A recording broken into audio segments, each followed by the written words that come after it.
Today we are going to be walking from the car park next to the World Heritage Sites of Woodhenge and Durrington Walls, to the enigmatic and world-famous Stonehenge. This walk covers about 4 miles in length, including the walk to the visitor centre at Stonehenge.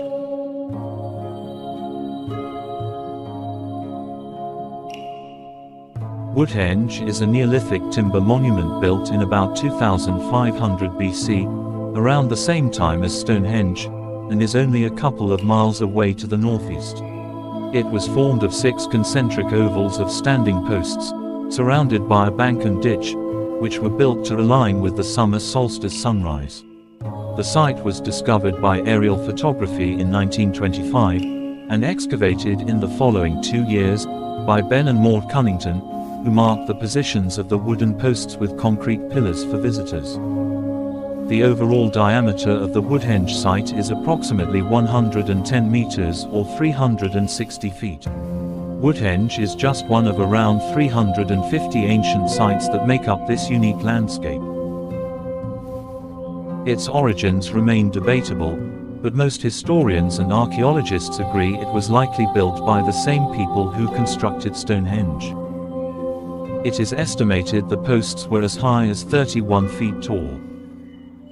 It is one theory that the stones of Stonehenge commemorates the dead, and the wood timbers of Woodhenge, the living. This flint cairn, or pyre, sits almost at the center of the site. It conceals a pit that once contained the remains of a child with a cracked skull. Whether or not the child was sacrificed, or simply buried here, remains a mystery. There was also the remains of a teenage male found near the outer ditch on the eastern side.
Now it's just a short walk to the next field, to the north, to the site known as Durrington Walls.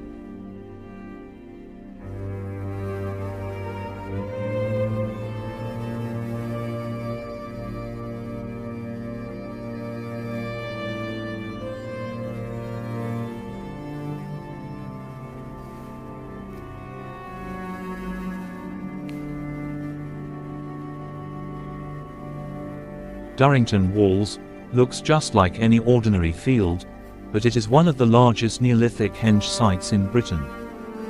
This site is made of the chalk walls that give the site its name, and it has a circular shape that surrounds a ditch, both being common features of henges. It is believed that Durrington Walls was the site of a settlement that may have housed many generations of the builders of Stonehenge, around 2600 BC. As well as the chalk walls, this site also has a natural bowl shape that faces the nearby River Avon. Just a short distance further into our walk, in a southwesterly direction, we came to the Cuckoo Stone. This battered sarsen stone often goes unnoticed and ignored. Once much larger and standing upright, this was a former Bronze Age cremation stone. Continuing on our walk in a southwesterly direction, following a footpath which runs almost parallel to Fargo Road. Then turning left and right, passing some burial barrows. And there is Stonehenge, in the distance.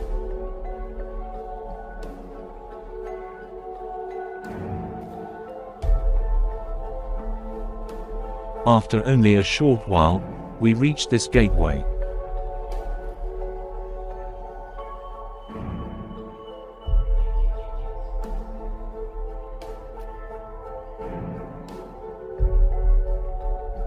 And once through, we proceeded along the course of the Stonehenge Avenue.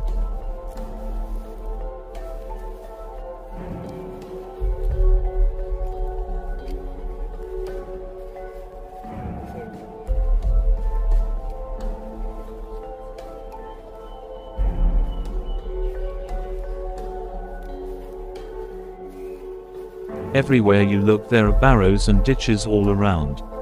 Relics of prehistoric activity. The path drops down for a short while. This section, known as Stonehenge Bottom. Suddenly the Great Hill is in front, as seen by the earliest travelers who would approach Stonehenge using this pathway.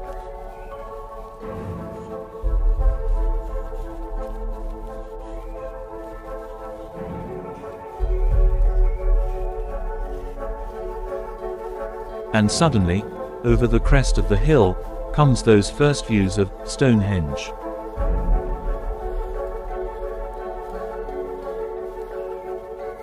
For those ancient travelers, this would have been so amazing and magical after weeks and probably months of traveling. How fantastic it is!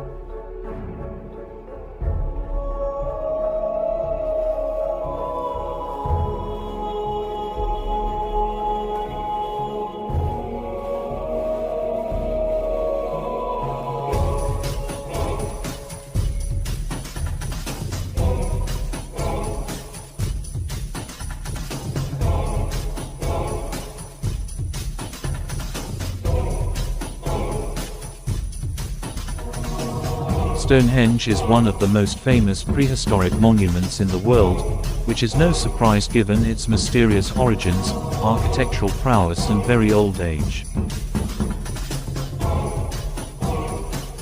Built on the Salisbury Plain, Wiltshire, England, in several stages, with the unique stone circle erected around 2500 BC. It's a mystery why it was built, but theories include it being a burial site, a religious or astronomical site, or even a calendar.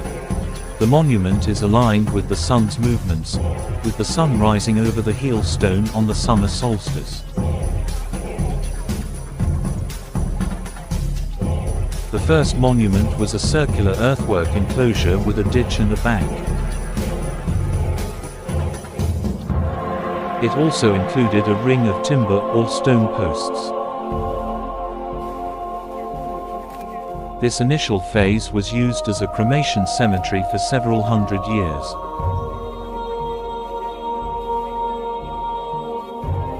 Evidence suggests it was used as a burial ground, with estimates of around 200 burials.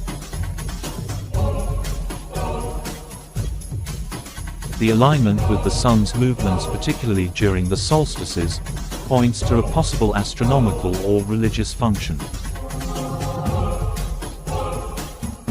It was possibly used as a calendar, with the ability to track the positions of the sun's and moon's movements. And it may have been used as a meeting place, where communities and people would gather in groups for various reasons.